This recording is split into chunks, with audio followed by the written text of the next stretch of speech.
రాష్ట్రంలో వాతావరణం చల్లబడింది. 10 రోజులుగా ఎండలతో అల్లాడుతున్న జనం కూల్ వెదర్తో కాస్త రిలాక్స్ అయ్యారు. నైరుతి రుతుపవనాలు మరింత బలపడడంతో జోరువానలు పడుతున్నాయని చెబుతున్నారు వాతావరణ శాఖ అధికారులు. ఈ నెల 25 తర్వాత వానల జోరు మరింత పెరుగుతుందని అంటున్నారు.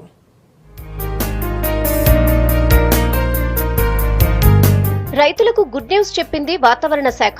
10 రోజుల డ్రై స్పెల్ తర్వాత ఇవాల్టి నుంచి మంచి వర్షాలు కురుస్తాయని ప్రకటించింది. ఈ నెలలో మొదటి 10 రోజులు మంచి వర్షాలు కురిసినా 12వ తారీఖు తర్వాత వర్షాలు పోయి ఎండలు మొదలయ్యాయి. వడగాల్పులు, మండుటెండలతో జనం ఇబ్బందులు పడ్డారు.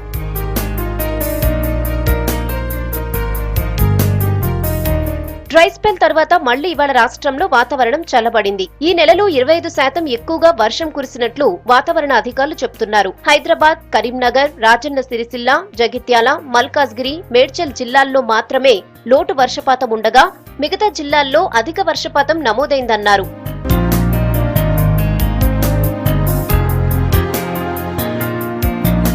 రుతుపవనాలు బలంగా మారడంతో రాష్ట్రంలో ఇప్పటికే చాలా చోట్ల తేలికపాటి నుంచి మోస్తరు వర్షాలు పడుతున్నాయి. రేపు ఎల్లుండి 1-2 చోట్ల భారీ వర్షాలు కూడా పడతాయంటున్నారు అధికారులు. రుతుపవనాలు మరింతగా బలపడటంతో రాష్ట్రంలో వర్షాలు బాగా కురుస్తున్నాయని చెప్తున్నారు. మనకు 14వ తారీఖు నుంచి ఈ నిన్నటి వరకు కూడా చూస్తే ఈ నైరుతి రుతుపవనాల్లో కదలిక లేకపోవడం వల్ల, అదే బలహీనంగా ఉండడం వల్ల కూడా వాయువ్య దిక్కు నుంచి ఈ పొడిగాలులు రావడం జరిగింది. దానివల్ల మనకు ఉష్ణోగ్రతలు పెరగడం జరిగింది కొన్ని ప్రాంతాల్లోని.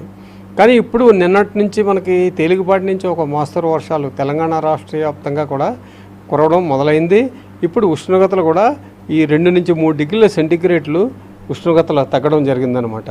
మనకి ఇప్పుడు ఈ వచ్చే అంటే 25వ తారీఖు నుంచి ఈ నైరుతి ఋతుపవనాలు ఇంకా చురుకుగా మారే అవకాశం ఉంది. కాబట్టి రైతులకి అది మంచి శుభసూచకనే చెప్పొచ్చు అన్నమాట. గడిచిన 24 గంటల్లో మెదక్లో 7 సెంటీమీటర్ల వర్షపాతం నమోదైంది. మద్నూర్లో 5, గాంధారి, భీమదేవరపల్లి, ఆత్మకూరు, సాయంపేట, జుక్కల్, లింగంపేటలో 3 సెంటీమీటర్ల వర్షపాతం నమోదైంది.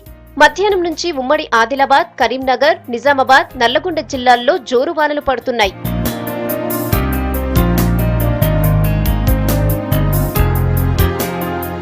ఇక సాయంత్రం 6 గంటల తర్వాత హైదరాబాద్ లో వర్షం కురిసింది. బంజారాహిల్స్, బేగంపేట్, జూబ్లీహిల్స్ లాంటి ప్రాంతాల్లో మంచి వర్షం పడింది. వానతో సిటీలో రోడ్లపై ట్రాఫిక్ స్లోగా నడిచింది. వాన, ట్రాఫిక్ జామ్ తో సిటీ జనం ఇబ్బందులు పడ్డారు.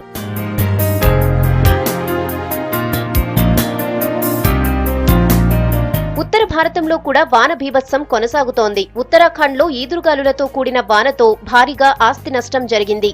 ఈదురుగాలులకు రోడ్లపై చెట్లన్నీ నేలకొరిగాయి. మంత్రుల నివాసాల దగ్గర కూడా చెట్లు విరిగిపడటంతో గోడలు కూలిపోయాయి.